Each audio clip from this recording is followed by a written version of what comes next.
बांग्लादेश की स्थिति हर रोज बिगड़ती जा रही है। हड़ताल, कामबंदी, शिक्षकों के वेतन के लिए पैसे नहीं, आए दिन अंतरिम सरकार के खिलाफ विरोध प्रदर्शन, हर रोज अरबों का नुकसान देश में युद्ध जैसी स्थिति पैदा कर रही है। वहीं बांग्लादेश ने देश में पैदा हो रही समस्याओं का इल्जाम भारत पर डाल दिया है। दरअसल बांग्लादेश के नागरिक मोहम्मद यूनुस के नेतृत्व वाली अंतरिम सरकार से बिल्कुल भी संतुष्ट नहीं है। वे लोग सरकार की नीतियों के खिलाफ प्रोटेस्ट कर रहे हैं। साथ ही व्यापार क्षेत्र में भी विरोध प्रदर्शन हो रहा है। इन सब के बीच वहां के प्रमुख व्यापारिक समुदाय के नेता शौकत अजीज रसेल ने कहा कि देश में व्यापारियों को उसी तरह मारा जा रहा है जैसे 1971 के मुक्ति संग्राम में बुद्धिजीवियों को मारा गया था। उन्होंने चेतावनी दी कि अधिकतर लोग बेरोजगार हो रहे हैं, जिससे देश में अकाल जैसी स्थिति बनती जा रही है। उन्होंने यह भी कहा कि सरकार निवेशकों को तो बुला रही है, लेकिन विदेशी जानते हैं कि निवेश के लिए बांग्लादेश से ज्यादा लाभकारी विकल्प वियतनाम है।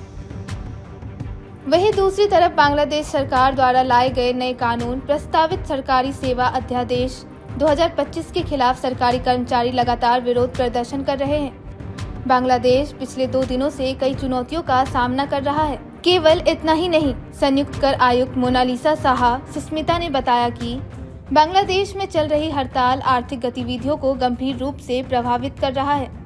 जब से हड़ताल शुरू हुआ है, तब से हर रोज अनुमानित तौर पर 14 अरब रुपए का नुकसान हो रहा है। आयात और निर्यात में भी बाधा आ रही है। इन सब मुश्किलों के बीच यूनुस ने बताया कि बांग्लादेश अभी युद्ध जैसी स्थिति से गुजर रहा है। उनका कहना है कि अवामी लीग की गतिविधियों पर प्रतिबंध लगाने के बाद से देश युद्ध की स्थिति में है। वहीं यूनुस के प्रेस सचिव शफीकुल आलम का कहना है कि देश के अंदर और बाहर दोनों जगह युद्ध जैसी स्थिति पैदा हो गई है, जिससे हम आगे नहीं बढ़ पा रहे हैं। सब कुछ ध्वस्त हो गया है और हम फिर से गुलामी की ओर ढकेल दिए गए हैं।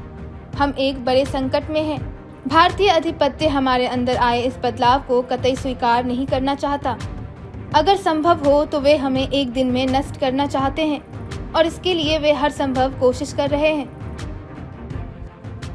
बांग्लादेश में चुनाव को लेकर भी अलग ही गर्मागर्मी चल रही है, जहां एक तरफ राजनीतिक पार्टियां और संगठन दिसंबर तक आम चुनाव की मांग कर रहे हैं, वहीं यूनुस का कहना है कि देश में आम चुनाव 30 जून साल 2026 तक होंगे।